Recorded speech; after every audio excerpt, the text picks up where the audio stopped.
While I may be considering a number of things, I do know where I land on this. The voice of our republic is representative of us, its citizens. Here in the United States, we have the rare and noble honor of being able to vote without fear of reprisal, denial, or consequence. Yes, voting in the U.S. is an honor, but not an obligation.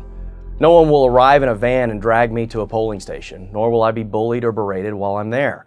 This is an amazing thing, and while it hasn't always been this way for certain segments of our citizens within our country, despite what the news pundits and the talking heads on social media tell you, the system is not rigged, and the final outcome of our election is surely not decided in advance.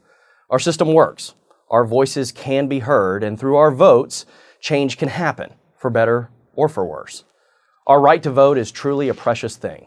We don't have to look far outside of our borders to find that in many other countries, elections are but shams, false appearances to be made to the world, while those in power remain in power, either by altering the votes or not even counting them at all. Abdel Fattah al-Sisi of Egypt won 97% of the vote after having rounded up 16,000 members of the opposing political party and having them arrested prior to the election, many of whom are still incarcerated today. The current president of Equatorial Guinea won 103% of the vote in the most recent election. That's pretty impressive to win more votes than there are voters.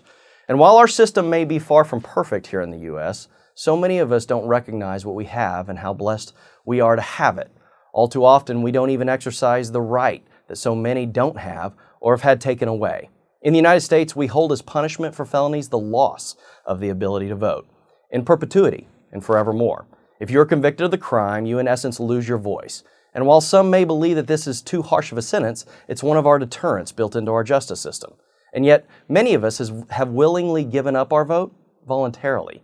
As it stands today, roughly half of those able to vote in an election do so. Why? Why have we so casually given up what for so long has been considered in such high regard? And how do we fix this? Should we go to the extreme right and make it mandatory with punishment if you don't vote? Absolutely not. Or should we swing to the extreme left and strike down our system of representative government and instead govern via popular vote only? Again, no. We can adjust the current system to work better. We can continue to depolarize the voting process, and here's how.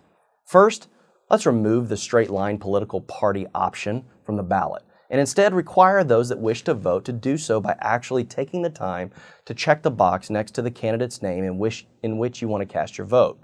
Let's consider a national holiday to ensure that every citizen has at least one day off dedicated to voting.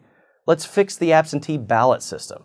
We have an incredibly secure technology these days, and if you're telling me that we can fly a drone in the Middle East from a cargo container in Arizona, then there's got to be a way to effectively process votes from those that can't make it to the polling place without them being compromised.